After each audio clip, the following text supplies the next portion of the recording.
I heard Remy say that last year he was in all the protests until 25th June, but he changed his mind along the way. You know why? These two gentlemen are victims of a failed system. Remy went and took a photo with the president, and that day he was wearing a sky blue suit. all his teeth were out. He felt like he's in heaven. He's never met such a person.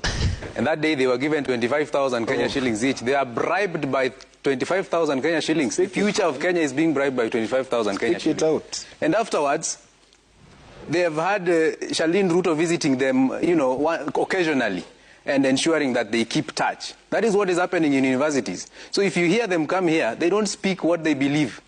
They speak what the masters want them to speak. Mark is in a payroll. If he comes here, he is coming to represent the interest of the state. Whether or not he believes in what he's saying, he's in a payroll. And the time that Citizen TV will stop giving him airtime, the government will even be willing to bribe you, Ayub, to give him airtime. So he's speaking some other people's language. Any young person who is distancing themselves from the revolutionary Gen Z movement right now and saying that, the problem with Gen Z is this and that, that young person is not genuine. They are not genuine to themselves. They don't believe in what they are saying. They are being, they have their masters whom they are speaking for. But now coming to strategy. Ayub, the problem is people think this is a sprint. This is not a sprint. The uprising started last year. We only have 1 year. And people expect us to have had structures, and have done all that thing. It doesn't come easy. Movement building is something that takes some time. Movement building is not something that will happen overnight or in 1 month or 2 months. We were very lucky that we were able to achieve so much just after 3 protests. But after June 25th, 2024, we have had a lot to learn. Look at the 90s when we had all these, Mwa Kenya and the other movements. There were quite a number of movements, that were agitating for second liberation. But they did not come together just once. They had some time. So we are in that stage where we have quite a number of people. We have movements who've been in existence before. We have, movements like KLM and all those movements that have been in existence before. They have played their parts.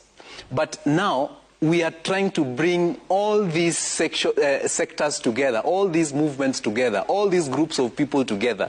It is not easy. But I can tell you, we have started building structures. That is why you can see some of us now, there's someone handling, mobilization, there's someone handling relations, there's someone handling all that. I can tell you we have people from different groups and different movements that are already in existence that are trying to coordinate to ensure that this revolutionary movement that we have at the moment does not fizzle out before we realize the change that we actually need. So it might take some time. Okay. Should we not, in the unfortunate event that we don't get to where we want to get on June 25th, that is a very unfortunate event, then you will still see plans even moving forward. So we are not a reactionary group of people that we are only going to react to 25th June or what happens. We are actually in the plan to ensure that we have basic structures that will allow us to even form a working system should we occupy those spaces.